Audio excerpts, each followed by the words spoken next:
कभी कभी ऐसा होता है ना कि हमारे सबसे अच्छे आइडियाज कहीं अटक से जाते हैं, या फिर दिन भर की भागदौड़ में मन की शांति ढूंढना बहुत मुश्किल हो जाता है। एक प्राचीन रहस्य है जो इसमें हमारी मदद कर सकता है। अगर किसी को अपनी क्रिएटिविटी में एक ठहराव महसूस होता है या रोजमर्रा का तनाव हावी हो रहा है, तो वो अकेले नहीं है। लेकिन अच्छी बात यह है कि इसका एक हैरान कर देने वाला सिंपल सा समाधान भी मौजूद है। और ये समाधान छिपा है एक बहुत ही सरल लेकिन बेहद शक्तिशाली हाथ की मुद्रा में, जिसे कहते हैं मातंगी मुद्रा। इसे आंतरिक सद्भाव और क्रिएटिव एनर्जी को अनलॉक करने वाली एक प्राचीन कुंजी माना जाता है। तो सवाल यह है कि आखिर ये मातंगी मुद्रा है क्या और कैसे बस हाथों का एक साधारण सा इशारा इतना खास हो सकता है? चलिए इसे समझते हैं। तो देखिए, मातंगी मुद्रा एक पवित्र हस्त संकेत है। इसे क्रिएटिव एनर्जी को जगाने, मन को शांत करने और भावनाओं को संतुलित करने के लिए जाना जाता है। ये कला, संगीत या लेखन जैसे क्रिएटिव फील्ड से जुड़े लोगों के लिए तो खास तौर पर फायदेमंद मानी जाती है, क्योंकि ये इंट्यूशन को भी गहरा करती है। और सबसे अच्छी बात, इसे कोई भी कहीं भी कर सकता है। आइए देखते हैं कि इसका अभ्यास करना कितना ज्यादा आसान है। इसकी प्रक्रिया वाकई बेहद सरल है। सबसे पहले एक आरामदायक मुद्रा में बैठ जाएं। अब अपने अंगूठे और अनामिका यानी कि रिंग फिंगर के सिरों को हल्के से मिलाना है और बाकी तीनों उंगलियों को सीधा रखना है।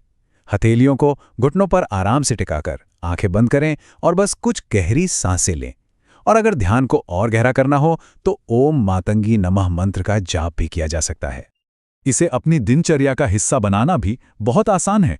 रोजाना बस 15 से 30 मिनट का समय ही काफी है। इसे सुबह ध्यान के साथ या शाम को अपने क्रिएटिव काम से ठीक पहले करने से बेहतरीन परिणाम मिलते हैं। लेकिन सवाल तो ये उठता है कि हाथों की एक साधारण सी मुद्रा इतना गहरा असर डाल कैसे सकती है। चलिए इसके पीछे के विज्ञान को थोड़ा समझते हैं। इसका सीधा संबंध हमारे दिमाग के काम करने के तरीके से है। देखिए, ये मुद्रा हमारे दाएं दिमाग यानी राइट ब्रेन की एक्टिविटी को स्टिम्युलेट करती है, और यही हिस्सा हमारी क्रिएटिविटी, इमेजिनेशन और इंट्यूशन के लिए जिम्मेदार है। तो जहां बायां दिमाग लॉजिक और एनालिसिस में लगा रहता है, वहीं ये मुद्रा हमारे अंदर के कलाकार को जगाती है। अगर वैज्ञानिक तौर पर देखें तो ये हमारे रेस्ट एंड डाइजेस्ट सिस्टम को एक्टिव करती है, जिसे पैरासिम्पैथेटिक नर्वस सिस्टम कहते हैं। ये शरीर को गहरी शांति की स्थिति में लाता है। ये तनाव पैदा करने वाले हार्मोन्स को कंट्रोल करती है और शरीर के एनर्जी सेंटर्स, जिन्हें चक्र भी कहते हैं, उनमें संतुलन लाती है, जिससे नेगेटिव विचार अपने आप कम होने लगते हैं। तो ये काम कैसे करती है ये तो हमने जान लिया, पर इसके फायदे कहाँ तक जाते हैं? चलिए अब इसकी पूरी शक्ति को समझते हैं।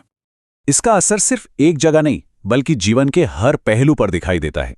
मानसिक रूप से ये विचारों के भटकाव यानी ओवर थिंकिंग को रोकती है।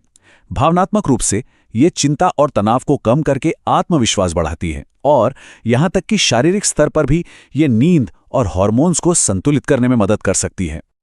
और ये तो सिर्फ एक झलक है। सोर्सेस के मुताबिक ये एक अकेली मुद्रा करीब 25 अलग अलग शारीरिक और मानसिक स्थितियों में सुधार ला सकती है।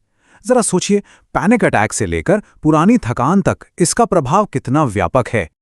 अच्छा, अगर इस अभ्यास को अगले स्तर पर ले जाना हो तो कुछ आसान तरीके हैं जिनसे इसके असर को और भी बढ़ाया जा सकता है। अभ्यास के दौरान इस सकारात्मक संकल्प को मन में दोहराया जा सकता है। मेरी सृजनात्मक ऊर्जा जागृत है, मैं संतुलित और आत्मविश्वासी हूं। ये एक साधारण सी पंक्ति मन और शरीर के बीच के कनेक्शन को मजबूत करती है, जिससे अभ्यास और भी शक्तिशाली हो जाता है।